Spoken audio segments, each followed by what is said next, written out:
حرام ہے جو کسی بندے کو دھیلا بھی ادا کرنے کے لیے تیار ہو۔ مالک فرماتا ہے کہ ہم اس کا علاج کریں گے، اگر کوئی علاج چاہتا ہے تو ہماری چوکھٹ پہ آ جائے۔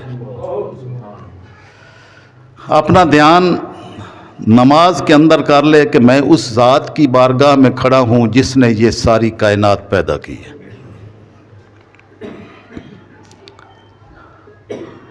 نماز کے اندر بھی جس کو خیالات آتے ہوں نا پیچھے کاروباروں کے، تو وہ اپنی سجدہ گاہ پر نظر رکھے۔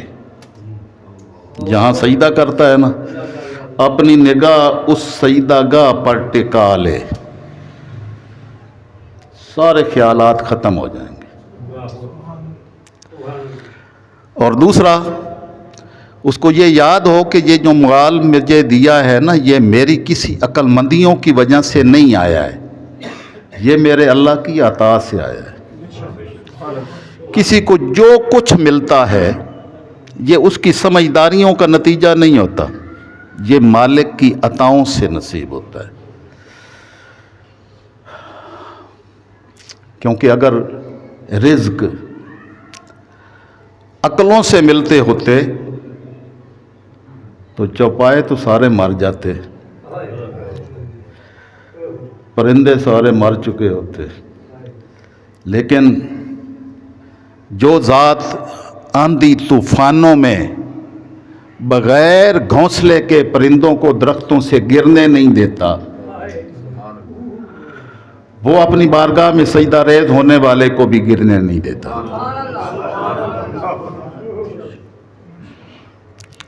تو مالک ملک فرماتا ہے کہ یہ دو کام کر لو، ہم تمہارے سارے نقائص دور کر دیں گے۔ اور ساتھ ہی اس مالک کی کرم نوازیاں ہیں، اس مالک الملک نے انسان کے یہ علاج بتائے بھی صحیح، اپنے محبوب کے ذریعے سے محبوب کے غلاموں سے کروائے بھی صحیح۔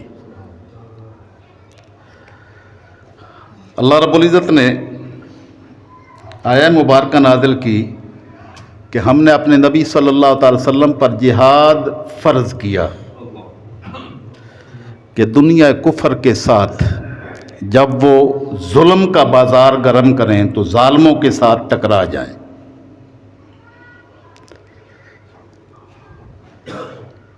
اب اس کے لیے مال خرچ کرنے کی ضرورت ہے، مال چاہیے۔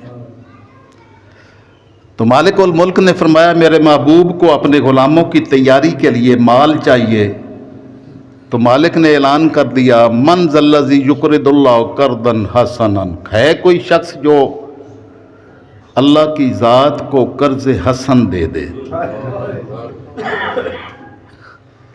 تو جو بھی محبوب کی چوکھٹ پر محبوب کی بارگاہ میں دے گا، مالک فرمائے گا وہ میرے محبوب کو جو دیا ہے وہ مجھے دیا ہے۔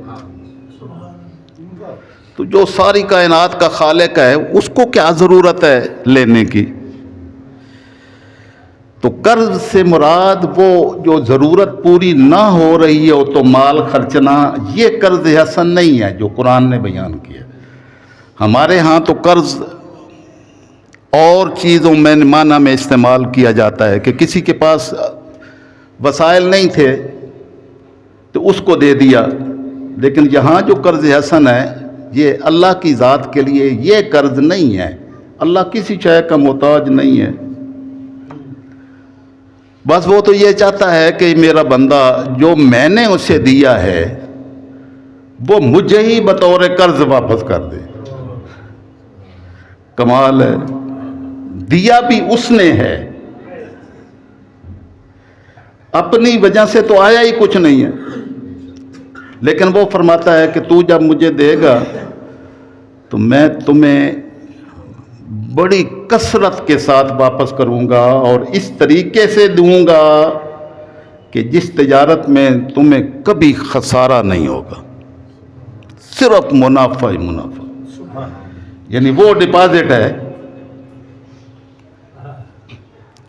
کہ بس پھر بھول جائیں دنیا بھی تمہاری اور آخرت بھی تمہاری۔ تو مالک الملک فرماتا ہے کہ ہم اس کے قرض کو کیسے رکھیں گے؟ فَيُضَاعِفَهُ، تو اللہ اس کے قرض کو کئی کئی گنا ضربیں دیتا جائے گا۔ وَلَهُ أَضْعَافًا كَثِيرًا، اور ایک گنا اس کی نہیں بنے گی بلکہ اتنی کثرت کے ساتھ گنا بڑھیں گی کہ جو حساب کتاب میں بھی نہیں آئیں گی، اتنے گنا بڑھے گا۔ وَاللَّهُ يَقْبِضُ وَيَبْسُطُ، تمہارا کیا خیال ہے کہ اللہ تم سے قرض مانگتا ہے تو قرض مانگنے کی شکل میں وہ اللہ کوئی تمہارا محتاج ہے؟ بلکہ وہ جس کے لیے چاہتا ہے وسعتیں دے دیتا ہے، جس کے لیے چاہتا ہے سکیڑ دیتا ہے۔ یہ بھی اس کی شان ہے، قبض و بسط بھی اس کی شان ہے، جس کے لیے چاہے وسعتیں دے دے، جس کے لیے چاہے تنگیاں دے دے۔ وَإِلَيْهِ تُرْجَعُونَ، لوٹ کے اسی کی بارگاہ میں آنا ہے، کہیں نہیں جا سکتے۔ تو جس نے اپنے رب کی رضا کی خاطر اس کو قرض دے دیا تو مالک الملک نے اس کو اپنے ہاں ڈپازٹ کر لیا، اب صرف اس کو لینے کے لیے چھوڑ دیے، بس اب تم ہماری عطائیں دیکھو۔ جب اللہ رب العزت نے یہ پیغام اتارا کہ میرے محبوب اپنے غلاموں کو بتا دیں کہ کون ہے جو ہماری بارگاہ میں ہمیں قرض حسن کے طور پر مال خرچ کرے، تو سارے صحابہ کرام نے اپنا مال نچھاور کر دیا۔ آپ کو معلوم ہے صدیق اکبر تو اپنے گھر کا سارا ساز و سامان اٹھا کے ایک ٹاٹ کا لباس پہن کے آئے تھے، باقی سارا دے دیا۔ تو جبریل امین اس حال میں آقا علیہ السلام کی بارگاہ میں تشریف لائے، حاضر ہوئے اور کہنے لگے کہ یا رسول اللہ، یہ آپ کے اس خادم نے یہ ٹاٹ کا لباس کیوں پہنا ہوا ہے؟ تو آپ نے فرمایا کہ اس نے اپنا سارا مال جو حتیٰ کہ کپڑے بھی اتار کر اللہ کی راہ میں دے دیے ہوئے۔ تو آقا علیہ السلام کو جبریل امین نے اللہ کا سلام پہنچایا کہ میرے محبوب، اللہ سلام بھیجتا ہے کہ یہ میرے صدیق کو پہنچا دیں کہ اللہ تمہیں سلام کہتا ہے۔ اور یا رسول اللہ، اگر آپ اوپر نظر فرمائیں تو آج سارے نورانی مخلوق جو آسمانوں میں ہے، فرشتے، ملائکہ، ساروں کو یہ حکم ہوا ہے کہ وہ صدیق والا لباس پہنے ہوئے ہیں۔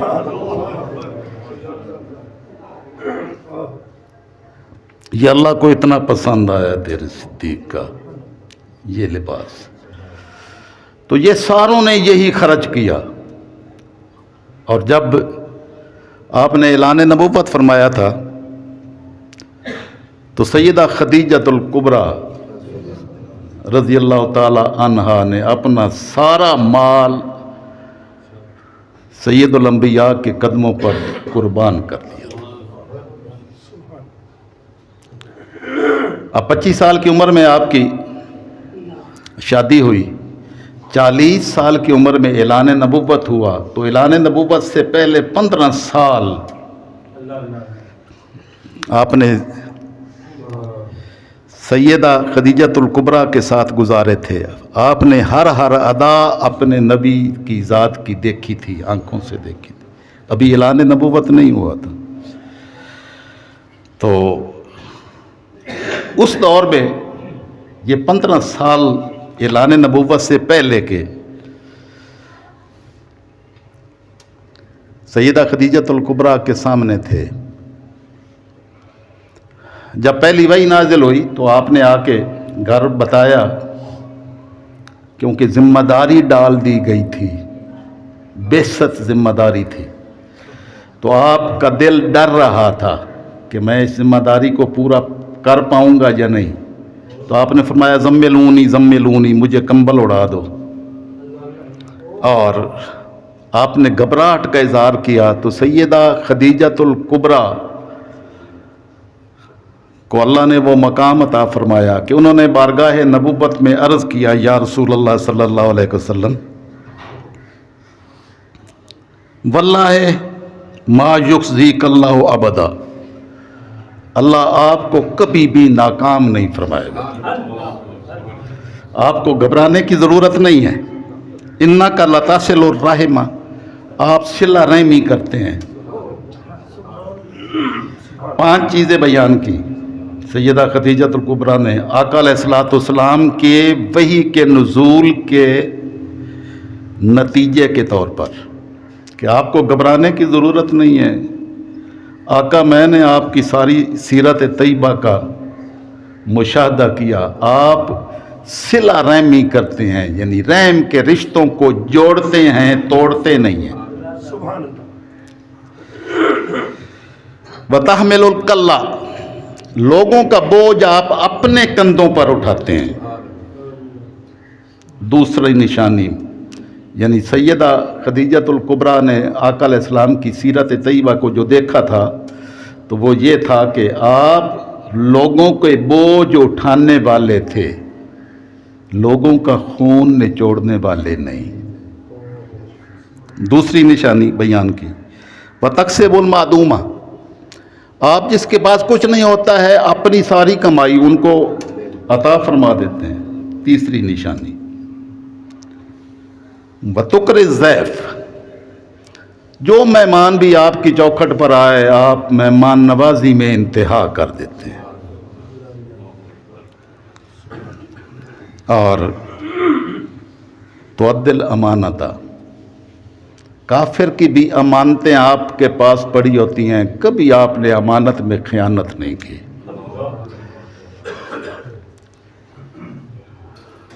آپ کی کامیابی کی 5 چیزیں بیان کی، جس میں یہ نہیں بیان کیا کہ آپ نماز پڑھتے ہیں، آپ روزہ رکھتے ہیں، آپ حج کرتے ہیں، ان کا نہیں تذکرہ کیا۔ سیرت مصطفیٰ کا وہ پہلو بیان کیا ہے جو دوسرے انسانیت کے لیے راحت، سکون اور امن